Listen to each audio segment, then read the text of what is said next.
देश के हिंदी क्षेत्र के मतदाता अनपढ़ हैं। हिंदी क्षेत्र के मतदाता हिंदुत्व का चुनाव करते हैं। हिंदी क्षेत्र के वोटर सांप्रदायिक हैं। हिंदी क्षेत्र के मतदाताओं को सिर्फ धर्म से मतलब है।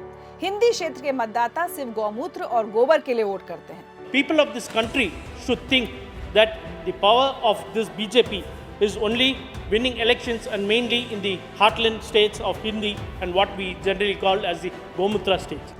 दक्षिण भारत उत्तर भारत से ज्यादा जागरूक है। ये सिर्फ कुछ ही बातें हैं जो कुछ खास लोगों और विश्लेषकों के द्वारा हाल में हुए 4 राज्यों के विधानसभा चुनाव के नतीजों के बाद मतदाताओं के लिए कही गई हैं। मतदाताओं को अनपढ़, गंवार, बिना दिमाग के लोग तक कहा गया कि उत्तर भारत के मतदाताओं को वोट देने की समझ नहीं है। कुछ ही महीनों में लोकसभा के चुनाव हैं। क्या हिंदी क्षेत्र के मतदाता ये अपमान भूल पाएंगे? नमस्कार, मैं हूं ऋचा अनिरुद्ध। हाल ही में हुए विधानसभा चुनाव और उनके नतीजों ने कांग्रेस पार्टी और स्वघोषित निष्पक्ष पत्रकारों का सच सामने रख दिया है। एक बहुत बड़ा तबका है जिसने बीजेपी के विरोध में और कांग्रेस के पक्ष में चुनाव से पहले फेक नैरेटिव्स की रचना की। नतीजों ने उनके फेक नैरेटिव को ध्वस्त कर दिया। तो अब नतीजों के बाद वही तबका विभाजनकारी नैरेटिव लेकर सामने आ गया है। आज रियल स्टोरी में हम आपको चुनाव से पहले और नतीजों के बाद फैलाए गए दुष्प्रचार का पूर्ण सत्य दिखाएंगे। Real story.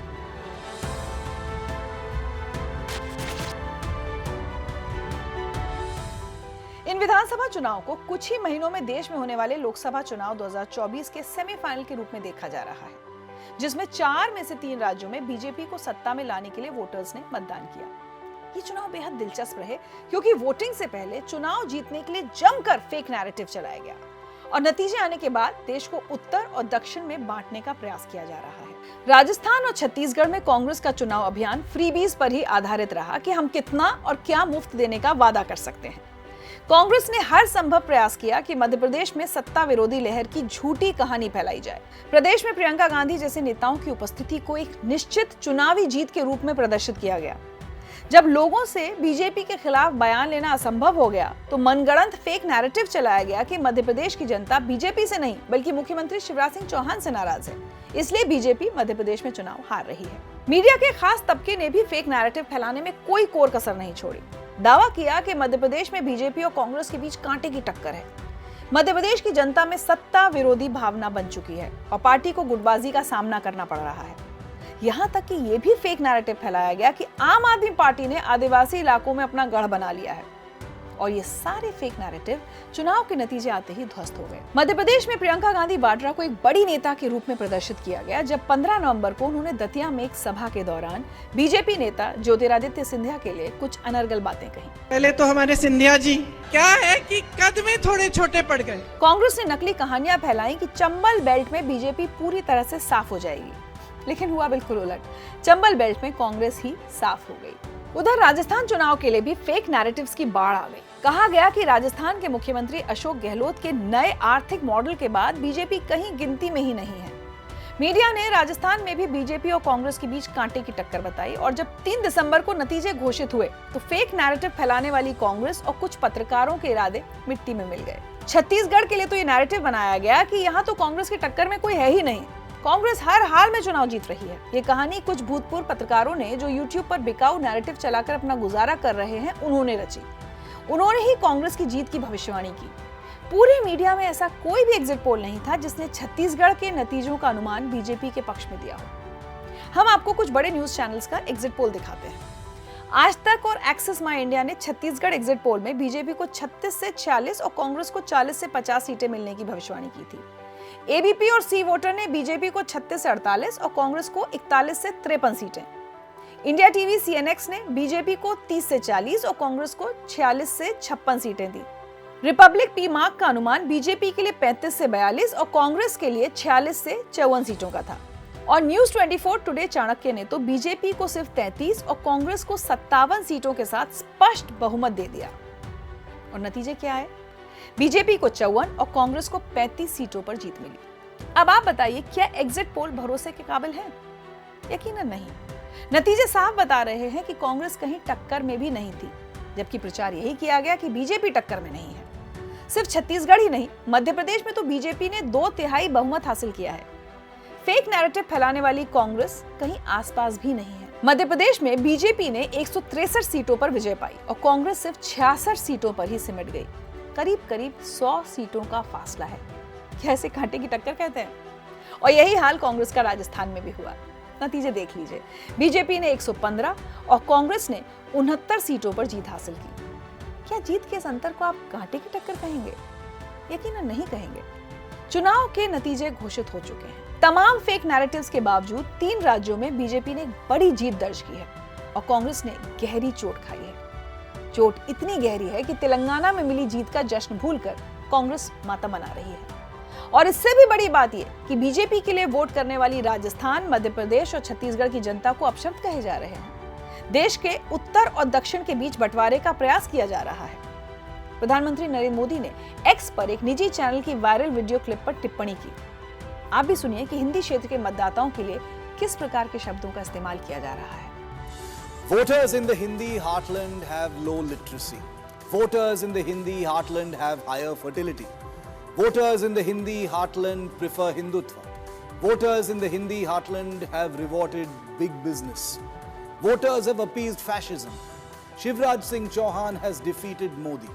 BJP has done manipulation in the heartland. Kamal Nath has defeated Rahul Gandhi. Bhupesh Baghel has betrayed the Gandhis. Cowbelt always drags India down. Hindi heartland is full of communal bigots. For a majority of Indians, only religion matters. Congress social media department has failed. Congress soft Hindutva has failed. Anti-Muslim bigotry has won across the country. Hindutva trumps social and economic issues. Hindi heartland only votes on Gomutra and Gobar. तो विधानसभा चुनाव से पहले कांग्रेस के पक्ष में विश्वास का माहौल बनाने और नतीजे आने के बाद उत्तर दक्षिण में विभाजन पैदा करने के लिए कई फेक नैरेटिव्स को आगे बढ़ाया जा रहा है। और इसकी बुनियाद भी खुद कांग्रेस नेता राहुल गांधी ने ही रखी थी, जब वो जितनी आबादी उतना हक का नारा लेकर आए थे।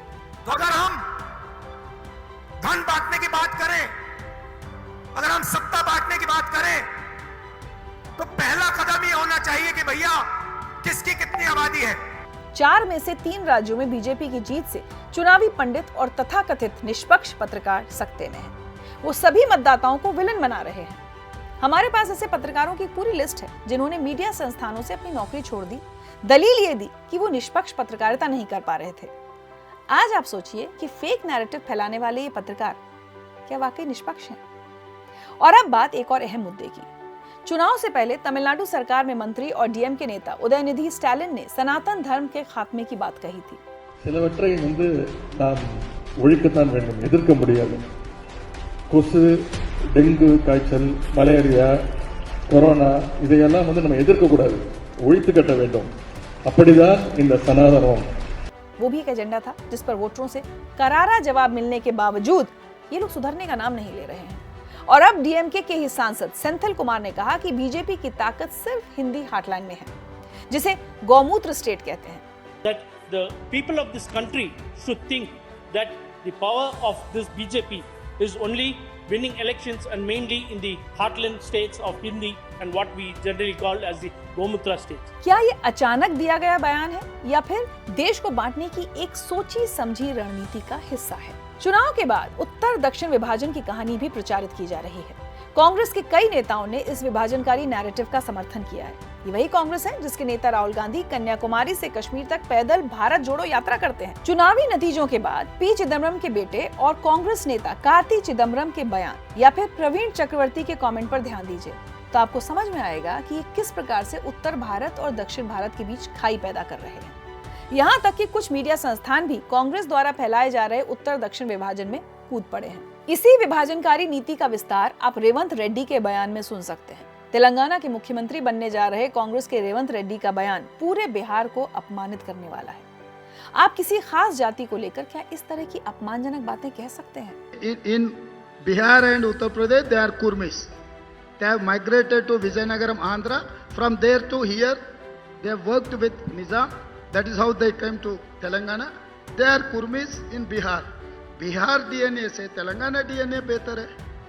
अगर आप ध्यान देंगे तो समझ में आएगा कि उत्तर भारत के खिलाफ ये इनका लार्जर डिजाइन है और इन्हीं बयानों का विस्तार आपको डीएम के सांसद सेंथिल कुमार के बयान में भी दिखाई देगा, जिनकी पार्टी इंडी अलायंस का महत्वपूर्ण हिस्सा है।